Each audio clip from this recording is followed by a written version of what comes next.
मधु कौशिक जी का आभारी हूँ कि उन्होंने इस अपने कॉलेज रामानुजन कॉलेज के इस आयोजन में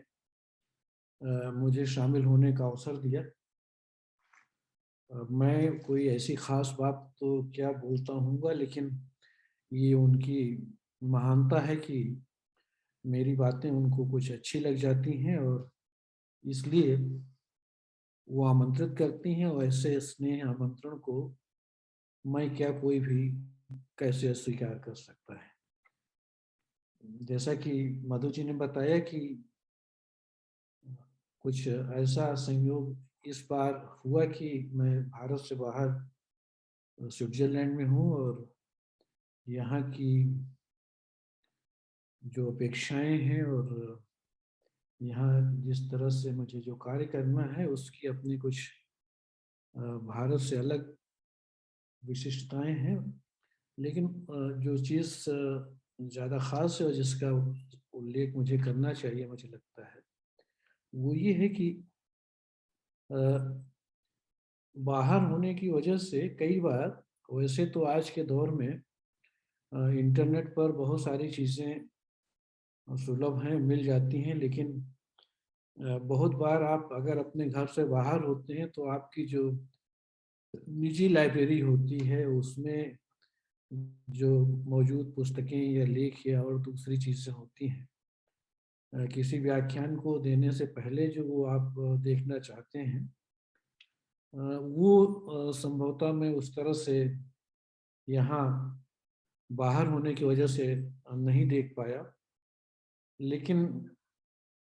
यहाँ के पुस्तकालय में, और जैसा कि मैंने कहा कि बहुत सारी चीज़ें आज के दौर में इंटरनेट पर उपलब्ध हैं, तो वहाँ से वो चीज़ें आप कहीं भी रहें, दुनिया के किसी भी कोने में रहें, आप उसको देख सकते हैं, पढ़ सकते हैं। और मैंने भी यथासंभव यहाँ पर जो उपलब्ध संसाधन हैं उनका इस व्याख्यान के लिए उपयोग किया, और जो कुछ पहले से पढ़ लिख रखा था मैंने, स्वाभाविक है कि इस व्याख्यान में उस संचित ज्ञान का भी कुछ न कुछ लाभ मुझे मिलेगा। इस संक्षिप्त भूमिका के साथ मैं आज का जो व्याख्यान है और जिसका शीर्षक digitisation of language and literature है, अगर उसको हिंदी में कहें तो भाषा और साहित्य का डिजिटाइजेशन, उसको कैसे डिजिटाइज किया जाए, इसका जो उद्यम इस दौर में चल रहा है और उसकी जो परिणतियां हैं, चाहे वो एथिक्स की दृष्टि से हो या ज्ञान के विस्तार और प्रसार की दृष्टि से हो, वो क्या है, और उससे क्या फर्क और अंतर आ रहा है जो इससे पहले के दौर के ज्ञान और संस्कृत के स्वरूप के प्रसार और विस्तार से उसे कुछ भिन्न बनाता है, उसकी चर्चा मैं इस व्याख्यान में करूंगा। जैसा कि अ, कहा गया, ये व्याख्यान भी मुख्य रूप से 3 खंडों में बांटकर मैं आपके सामने प्रस्तुत करने जा रहा हूँ। और उसका कारण ये है कि डिजिटाइजेशन की जो प्रक्रिया बड़े विस्तार के साथ बड़े पैमाने पर आज चल रही है, भारत में भी और भारत के बाहर भी, वो ज्ञान के प्रसार और प्रचार का एक नया दौर है। वो एक नई टेक्नोलॉजी है जिसने, चाहे वो साहित्य हो या दूसरी विद्याओं का, अनुशासनों का ज्ञान हो, उसको लोगों तक पहुंचाने के तरीके या टेक्नोलॉजी को बदल दिया है। तो इसलिए डिजिटाइजेशन से क्या फर्क पड़ा है ज्ञान और विज्ञान और साहित्य और कलाओं के प्रसार और प्रचार में, और इसके साथ नए प्रकार की जो नैतिक अपेक्षाएं जुड़ गई हैं, जो पहले की अपेक्षाओं से स्वाभाविक है कि कुछ अंशों में भिन्न है, उसकी चर्चा इस व्याख्यान के दौरान मैं करने का यत्न करूंगा। और इसीलिए इस व्याख्यान को मैंने समझने की दृष्टि से 3 खंडों में बांटा है। पहला खंड इसलिए जरूरी है, और उसका अगर आप एक उपशीर्षक बनाना चाहें तो ये होगा कि डिजिटाइजेशन से पहले साहित्य का क्षेत्र हो या समाज विज्ञान का क्षेत्र हो या विज्ञान का ही क्षेत्र क्यों ना हो, डिजिटाइजेशन से पहले क्या स्थिति थी और डिजिटाइजेशन के बाद क्या फर्क पड़ा है। तो जो पहला खंड है वो डिजिटाइजेशन से पहले ज्ञान का, साहित्य का, कला का, समाज विज्ञान का प्रसार और विस्तार प्रचार कैसे होता था, इसकी संक्षिप्त रूपरेखा आपके सामने प्रस्तुत करने का मैं प्रयास करूंगा, ताकि ये समझा जा सके कि डिजिटाइजेशन के बाद इस प्रक्रिया में क्या बदलाव आया है। क्योंकि अगर हम ये न जाने कि पहले क्या था, तो हम ये भी ठीक से नहीं समझ पाते कि डिजिटाइजेशन के बाद जो बदलाव आया उसका क्या महत्व या उसकी क्या भूमिका है। तो दूसरा खंड है इस व्याख्यान का, वो डिजिटाइजेशन पर ही केंद्रित है कि डिजिटाइजेशन के साथ क्या हो रहा है, क्या प्रक्रिया किस रूप में बदल रही है, ज्ञान का विस्तार और प्रचार, ज्ञान तक लोगों की पहुंच डिजिटाइजेशन से किस तरह से बदली है, उसका स्वरूप क्या है। और व्याख्यान का जो अंतिम अंश है, अंतिम खंड है, वो इस बात पर केंद्रित है कि डिजिटाइजेशन की और अन्य परिणतियां क्या है। डिजिटाइजेशन आने के बाद, डिजिटाइजेशन की प्रक्रिया के ज़्यादा विस्तार पाने के साथ, क्या और भी कोई ऐसी चीज़ है जो बड़े पैमाने पर घटित हो रही है और हमारे सांस्कृतिक बौद्धिक जीवन को और उसके क्रिया व्यापार को प्रभावित कर रही है, तो वो क्या है। और उसके लिए, यानी जो तीसरा खंड है, जो अंतिम खंड है इस व्याख्यान का, उसका उसको मैंने नाम दिया है डिजिटाइजेशन एंड ओरलाइजेशन। अगर हिंदी में करना चाहें तो डिजिटाइजेशन के साथ एक और चीज लगभग उसके साथ बिल्कुल हाथ से हाथ मिलाते हुए घटित हुई है, और वो है जिसको आप मौखिकीकरण या वाचकीकरण कह सकते हैं। तो वो क्या है और वो कैसे हमारी संस्कृति को और हमारे ज्ञान की परंपरा को किस रूप में प्रभावित कर रही है या उसको विस्तार दे रही है, इसकी चर्चा व्याख्यान के अंतिम हिस्से में मैं करूंगा। तो आरंभ करता हूं मैं कि डिजिटाइजेशन से पहले क्या था, और इसकी चर्चा मैं बहुत ही संक्षेप में, सूत्र रूप में करूंगा, क्योंकि ये अपने आप में एक बहुत बड़ा और स्वतंत्र व्याख्यान का विषय है। इसलिए उसके विस्तार में जाना तो इस व्याख्यान की समय सीमा में संभव नहीं है, क्योंकि इस व्याख्यान को हमें, जैसा कि बताया गया है, 1.5 घंटे में पूरा करना है। और हर व्याख्यान का, मोटे तौर पर व्याख्यान के इन 3 खंडों का समय आधे घंटे के आसपास तय किया गया है। तो ये मैं अब आपके सामने इस बात की एक संक्षिप्त रूपरेखा प्रस्तुत करने का प्रयास कर रहा हूं कि डिजिटाइजेशन से पहले क्या था, जिसको डिजिटाइजेशन ने परिवर्तित किया। और इस प्रसंग में मैं आप सभी का ध्यान इस ओर दिलाना चाहता हूं कि संस्कृति और ज्ञान के प्रसार और विस्तार में और उसके संरक्षण में किसी न किसी प्रकार की टेक्नोलॉजी की आवश्यकता होती है। मानवीय सभ्यता का इतिहास अपनी संस्कृति की धरोहर को कैसे संरक्षित किया जाए, इस उद्यम की परिणति के रूप में ही आज उसकी जो उपलब्धियां हैं वो आज हमारे सामने हैं। और ये समस्या मनुष्यता के इतिहास के प्रारंभ से रही है कि हम अपने ज्ञान को, अपनी कला को कैसे संरक्षित करें, कैसे उस ज्ञान की धरोहर को अगली पीढ़ी तक पहुंचा दें ताकि उस ज्ञान को और आगे समृद्ध कर सके, विकसित कर सके। हम सभी जानते हैं कि इस पृथ्वी के दूसरे प्राणियों और मनुष्य में एक जो बड़ा अंतर है वो ये है कि मनुष्य अपने ज्ञान को, अपने संचित ज्ञान को संरक्षित कर सकता है और उस संरक्षित ज्ञान को अगली पीढ़ी को स्थानांतरित करता है, ट्रांसफर करता है, उसको सौंप देता है और अगली पीढ़ी फिर उस ज्ञान को और भी समृद्ध कर फिर आगे आने वाली पीढ़ी को दे देती है। इस तरह से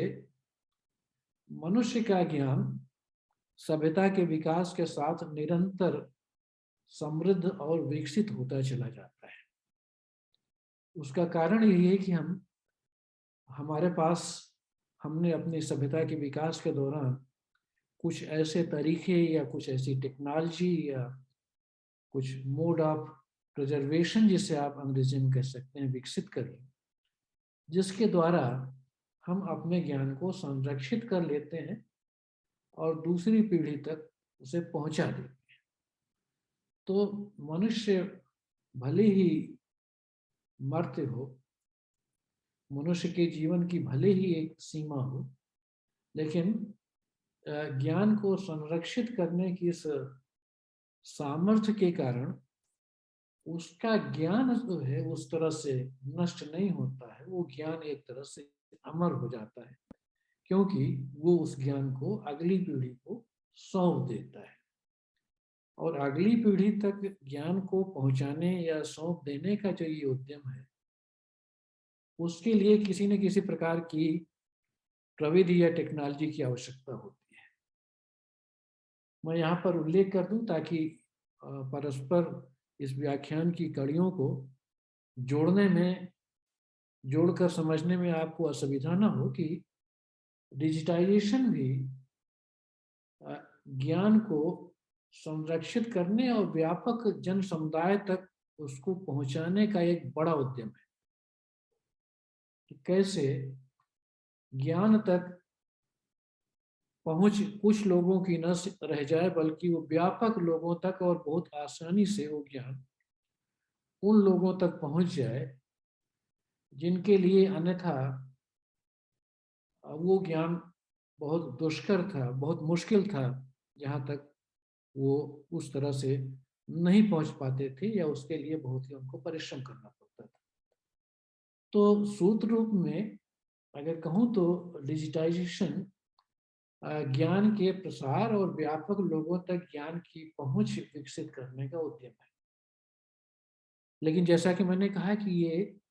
आज के दौर का उद्यम है, आज के दौर की टेक्नोलॉजी है। ऐसा नहीं है कि इससे पहले इस प्रकार की टेक्नोलॉजी नहीं थी, उसका कुछ रूप अलग था, भिन्न था और उस टेक्नोलॉजी का है ये निरंतर विकसित होता हुआ एक अद्यतन रूप है जो डिजिटाइजेशन के रूप में आज हमारे सामने। तो उसकी चर्चा तो व्याख्यान के अगले खंड में हम विस्तार से करेंगे कि डिजिटाइजेशन के साथ क्या हो रहा है। लेकिन फिलहाल जैसा कि मैंने कहा कि मैं इस बात की ओर आपका ध्यान आकृष्ट करना चाहता हूँ और उसका संबंध एक नैतिक बोध या नैतिक दायरे से भी बनता है कि कैसे मनुष्य ने अपने ज्ञान को संरक्षित करने के तरीके सभ्यता के प्रारंभिक दौर में ही विकसित करने शुरू कर दिए थे। हम सभी जानते हैं कि जो सबसे पुराना तरीका है अपने ज्ञान को या अपनी कला को या अपने अनुभव को संरक्षित करने का, वो है उसको याद कर लेना, स्मृति का हिस्सा बना लेना, रट लेना, ताकि वो भूले नहीं, जो है वो हमें याद रह जाए। और अगर वो ज्ञान हमें याद है तो वो हमें काम आएगा, आवश्यकता पड़ने पर उस ज्ञान का हमें लाभ मिलेगा। जो पहली जो पद्धति अपनाई गई ज्ञान को संरक्षित करने के लिए किसी भी सभ्यता में, वो उसका संबंध स्मृति से है, उसका संबंध ज्ञान को याद करने के तरीके से है। आप अगर आप इस बात पर विचार करें, ध्यान दें कि हमारी सभ्यता में इसीलिए लंबे समय तक पुस्तकस्थ ज्ञान को बहुत ज्यादा अच्छा नहीं माना जाता था,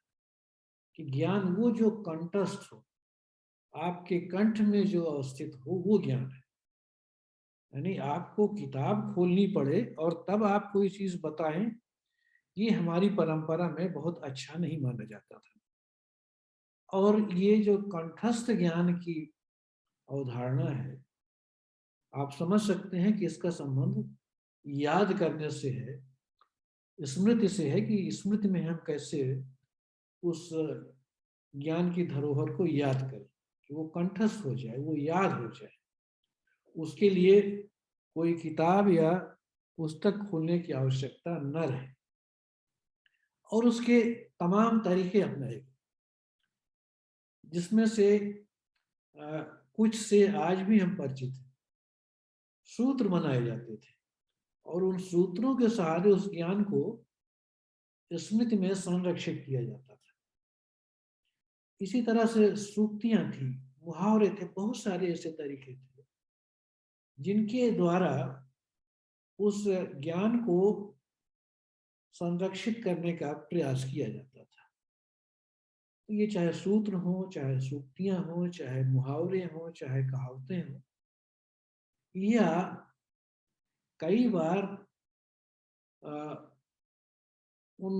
मंत्रों को भी आप इसमें शामिल कर सकते हैं, जिनमें थोड़े में बहुत कुछ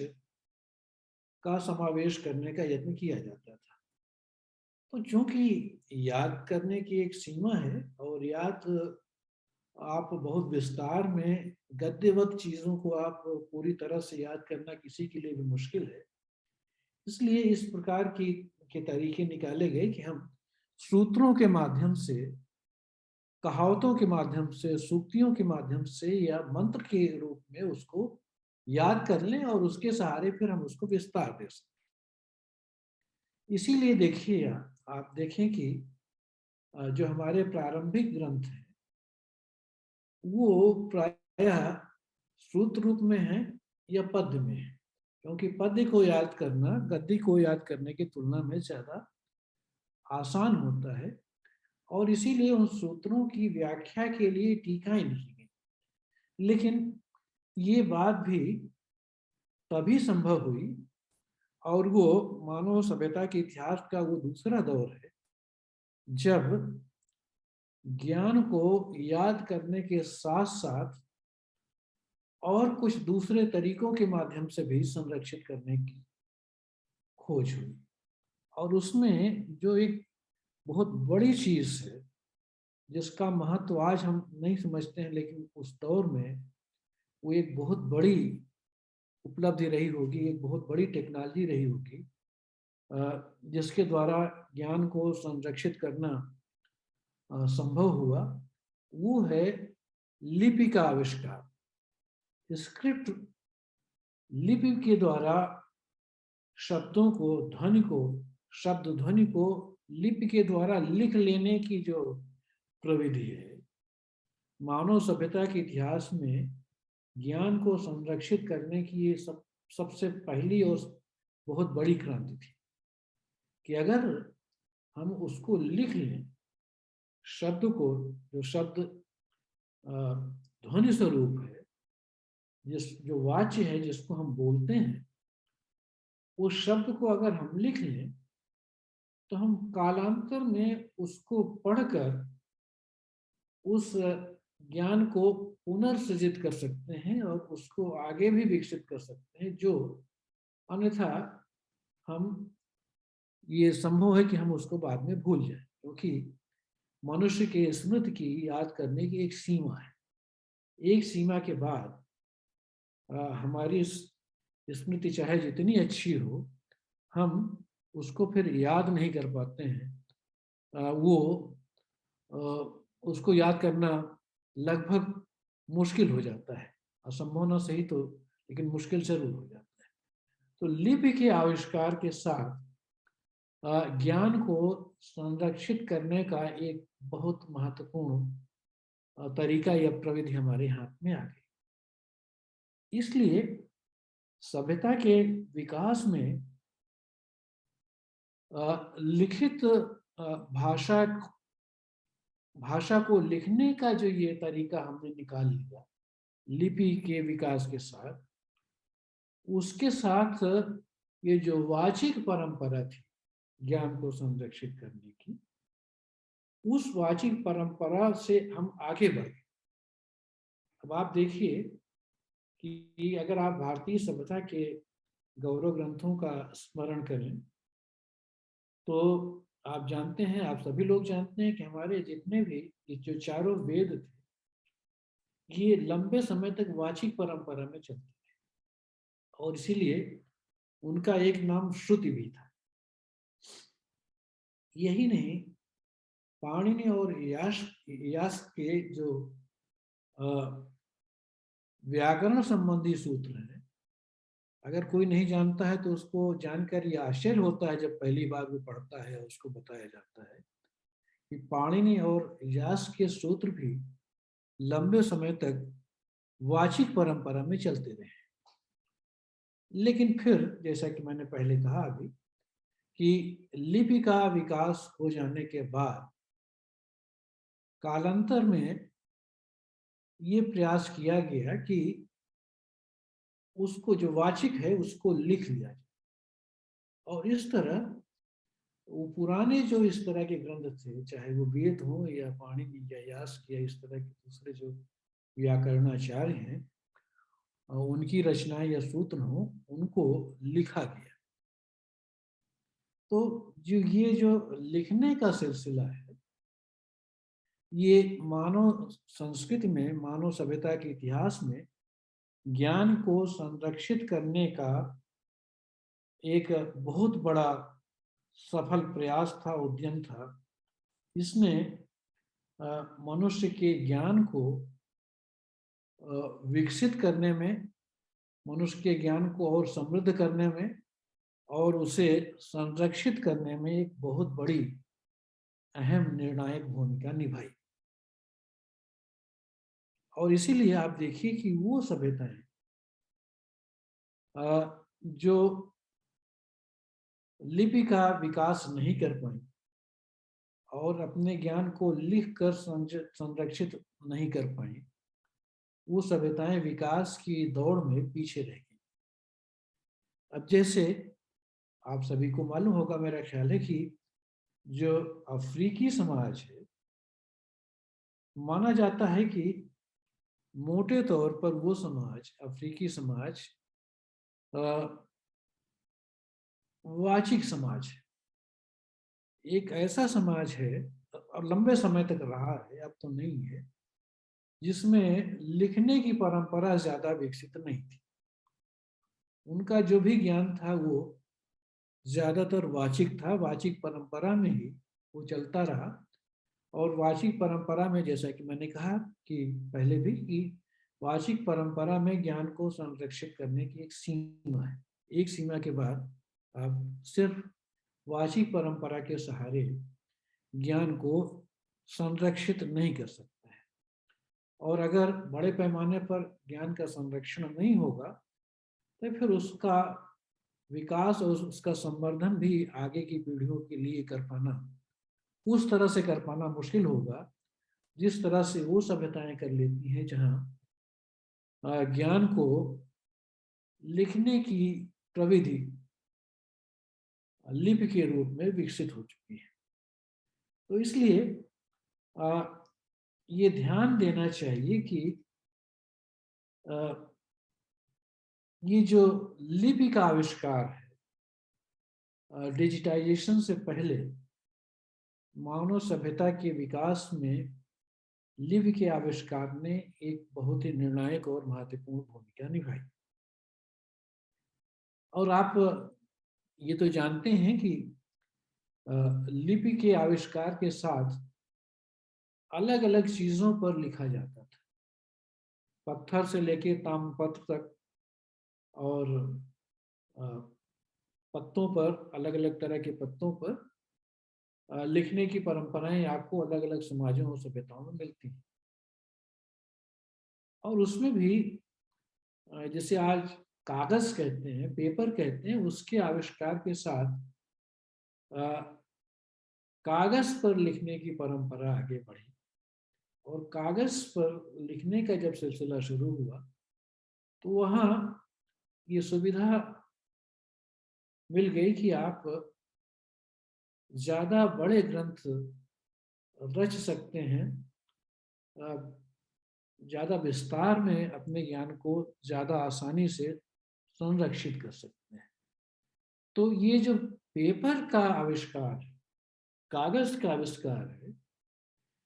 इसने भी लिपि के आविष्कार के बाद ज्ञान के विस्तार में एक महत्वपूर्ण और निर्णायक भूमिका अदा की। और इसीलिए वो संस्कृति, वो कल्चर जिसमें लिखना बहुत महत्वपूर्ण था लिपि के विकास के बाद, उस संस्कृति में कागज के आ जाने के बाद एक बड़ी छलांग आई अपने ज्ञान को, अपनी विरासत को, अपनी कला को, अपनी संस्कृति को संरक्षित करने के उद्देश्य से। तो ये जो दूसरा बिंदु है, लिपि के बाद कागज का आविष्कार, इसको भी ज्ञान विज्ञान के विस्तार और प्रसार के दृष्टि से, मानव सभ्यता के विकास के दृष्टि से इसको, इसकी क्या अहमियत है, इसका अनुमान कर पाना भी हो सकता है कि भविष्य में लोगों के लिए संभव न हो, लेकिन एक लंबे समय तक कागज पर लिखे गए अक्षरों ने मानव सभ्यता के ज्ञान को विस्तार देने में एक बहुत व्यापक और महत्वपूर्ण भूमिका निभाई थी। और इस दौरान कागज पर जो कुछ लिखा गया, उसके लिए कहा जाता है कि उसके लिए एक शब्द या शब्दावली, पद प्रचलित है अंग्रेजी में, जिसको मैन्युस्क्रिप्ट कल्चर कहते हैं। हिंदी में जिसे हम पांडुलिपि संस्कृति कह सकते हैं। ये कई बार उसको हम ग्रंथ संस्कृति भी कह सकते हैं, क्योंकि शायद कुछ लोगों को ध्यान हो कि अपनी परंपरा में पुस्तक से भी पहले जो शब्द चलता था पुस्तक के लिए, वो ग्रंथ है। अब ग्रंथ का जो शाब्दिक अर्थ है, आप जानते हैं कि बांधना है। किसको बांधना? शब्दों को, पन्नों को, पृष्ठों को बांधना, उनको बांध कर एक कर देना, काटना। तो ये जो पांडुलिपि है, कागज पर लिखी गई जो पांडुलिपि है, पांडुलिपि और उसके सहारे एक इस प्रकार की संस्कृति निर्मित हुई, इस प्रकार का एक समाज बना जिसको पांडुलिपि संस्कृति पर निर्भर समाज कहा जा सकता है। और अगर पांडुलिपियों की दृष्टि से देखा जाए तो, और उसको हम अपने, क्योंकि हम लोगों का संबंध तो भारत से सबसे पहले और अंत में है, तो भारत के इतिहास में अगर पांडुलिपियों की उपस्थिति के बारे में विचार किया जाए तो ये पता चलता है कि भारतीय सभ्यता में बहुत लंबी परंपरा और बड़ी समृद्ध परंपरा रही है पांडुलिपियों की, पांडुलिपियों के निर्माण की और पांडुलिपियों के सर्कुलेशन की। जो पांडुलिपियां लिखी जाती थी, जो ग्रंथ लिखे जाते थे, उनका उनकी नकल की जाती थी और नकल करके दूसरे क्षेत्रों में वो पहुंचती थी। इसीलिए चाहे वो रामायण हो या चाहे वो महाभारत हो, चाहे वो वेद हो या भरत मुनि का नाट्यशास्त्र ही क्यों न हो, इस तरह के और भी जितने ग्रंथ हैं वो उनको भी आप इसमें शामिल कर सकते हैं। वो लिखे भले ही किसी एक क्षेत्र में गए हों, लेकिन उनकी पांडुलिपियां समूचे, जिसे आप साउथ एशिया कहते हैं, दक्षिण एशिया कहते हैं, जिसमें भारत से लेके नेपाल तक पूरा का पूरा ये क्षेत्र शामिल है, बांग्लादेश, पाकिस्तान, भूटान, तिब्बत, एक तरह से काबुल तक का जो पूरा क्षेत्र है, उसके बाहर भी इस तरह की पांडुलिपियां और उनके संग्रहालय मिलते थे। इनको आप पुस्तकालय कहें आज की भाषा में, जहां इस प्रकार के ग्रंथों को, इस प्रकार की पांडुलिपियों को संरक्षित किया जाता था और विद्वान और विद्यार्थी उनका अध्ययन करते थे। ये बताने की आवश्यकता नहीं कि हमारे यहाँ नालंदा और तक्षशिला जैसे दो बड़े प्रसिद्ध विश्वविद्यालय थे, जिसमें बहुत प्रचुर संख्या में इस प्रकार की पांडुलिपियां विद्वानों और विद्यार्थियों के अध्ययन के लिए संरक्षित की गई थी। अब ये एक लंबी परंपरा है और 19वीं सदी से पहले तक भारत के अलग अलग क्षेत्रों में,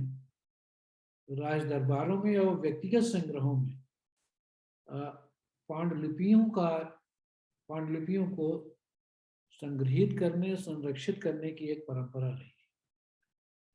यद्यपि अब हम उस पर उतना ध्यान नहीं देते और उसमें से बहुत सारी पांडुलिपियां हमारी उदासीनता की वजह से नष्ट भी हो रही है। लेकिन ये बात अपनी जगह पर सही है कि एक पांडुलिपियों का एक पूरा का पूरा नेटवर्क था जो समूचे भारतवर्ष में व्याप्त था और उसके सहारे ज्ञान का ट्रांसमिशन होता था, संक्रमण होता था एक क्षेत्र से दूसरे क्षेत्र में, सांस्थानिक रूप से भी और व्यक्तिगत रूप से भी। और इसीलिए इस तरह के राज दरबार या शिक्षा के संस्थानों के बाहर भी अलग अलग लोगों के पास उनके निजी संग्रह में भी बड़ी संख्या में पांडुलिपियां होती थी। और इसीलिए एक पश्चिम के बड़े विद्वान हैं, संस्कृत के आचार्य हैं शेल्डन पुलक, उनका अनुमान है कि अभी भी आज की तारीख में भी भारत में लगभग 30 करोड़ पांडुलिपियां बची हुई हैं और ये एक बहुत बड़ी संख्या है। इसमें अगर आप उन पांडुलिपियों को भी, कहीं से ये संभव होता है कि उन पांडुलिपियों को या उनकी संख्या को भी हम जोड़ पाते जो नष्ट हो गई, तो आप कल्पना कर सकते हैं कि इनकी संख्या और कितनी ज्यादा हो जाती। यही नहीं, बहुत सारी पांडुलिपियां हमारे औपनिवेशिक दौर में बाहर के लोग उठा ले गए, तो वो भी अब हमारे यहाँ नहीं है, लेकिन वो है तो हमारी ही, भले ही वो किसी विदेशी विश्वविद्यालय के संग्रह या पुस्तकालय में हो। तो इस दृष्टि से अगर विचार करें आप, तो पांडुलिपियों का ज्ञान के विस्तार, प्रसार और संरक्षण में बहुत बड़ा महत्व था। और अगर आप भारतीय सभ्यता के इतिहास की दृष्टि से विचार करें, तो ये पांडुलिपियों का जो महत्व है, हाथ से लिखी गई हस्तलिखित ग्रंथों का जो महत्व है, या ज्ञान के क्षेत्र में उनकी जो भूमिका है, निर्णायक भूमिका है, वो 19वीं सदी, 18वीं सदी तक एक तरह से बहुत ही प्रभावशाली थी। 18वीं सदी के उत्तरार्ध में जरूर उसमें बदलाव आता है और उसकी चर्चा मैं अभी थोड़ी देर में करूं। लेकिन उससे पहले ये जान लेना आवश्यक है कि जो हमारी पांडुलिपि संस्कृति थी और जिसके सहारे भारतीय सभ्यता का के ज्ञान का विस्तार प्रचार होता था और उसमें निरंतर समृद्धि आती थी, उसमें कुछ नवोन्मेष होता था, वो सिलसिला 18वीं सदी तक चला। 18वीं सदी के प्रारंभ पहले पहले खंड तक, पूर्वार्ध तक वो एक तरह से चलता रहा है। हाँ, ये बात अपनी जगह पर सही है कि 16वीं सदी में भारत में प्रिंटिंग प्रेस आ गया और उससे कुछ ग्रंथ भी प्रकाशित हुए। लेकिन उसके बाद चूंकि हमारे यहाँ पांडुलिपि संस्कृत बहुत ही समृद्ध थी, इसलिए प्रिंटिंग प्रेस का इस्तेमाल करने की कोई बहुत सार्थक भूमिका नहीं समझ में आई। इसलिए उसका कुछ पुस्तकों के प्रकाशन के लिए प्रिंटिंग प्रेस का तो इस्तेमाल किया गया, लेकिन उसके बाद फिर से पांडुलिपि संस्कृत की तरफ ही भारतीय मेधा वापस लौट गई और फिर 18वीं सदी में, वस्तुतः 18वीं सदी के उत्तरार्ध में, फिर नए सिरे से एक तरह से औपनिवेशिक शासन के दौरान, अंग्रेजी शासन कायम होने के बाद या उससे थोड़ा सा पहले, प्रिंटिंग प्रेस का, छापे खाने का इस्तेमाल बड़े पैमाने पर होने लगा। अब ये जो चीज है जिसको आप प्रिंटिंग प्रेस कहते हैं, डिजिटाइजेशन से पहले प्रिंटिंग प्रेस ने आकर मानव सभ्यता के इतिहास में लिपि के आविष्कार के बाद, लिपि और कागज के आविष्कार के बाद एक नई क्रांति को जन्म दिया, नई क्रांति का सूत्रपात किया। और इसी के साथ उस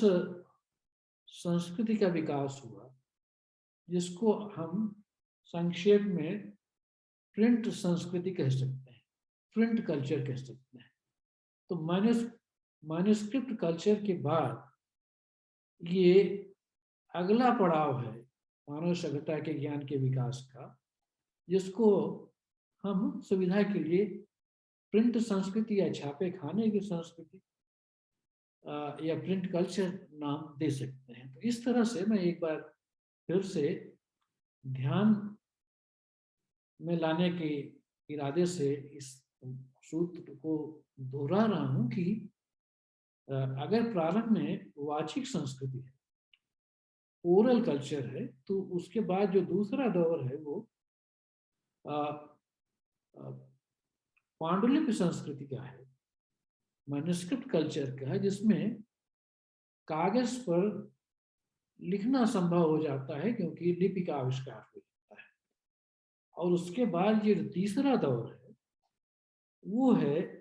प्रिंट कल्चर का। छापे खाने के आने के बाद मानव सभ्यता के इतिहास में एक नई क्रांति होती है, एक नया बदलाव आता है। और मुझे लगता है कि इसकी चर्चा मैं अपने व्याख्यान के अगले खंड में करूं, क्योंकि जैसा कि कहा गया है कि व्याख्यान 3 खंडों में हो तो बेहतर होगा।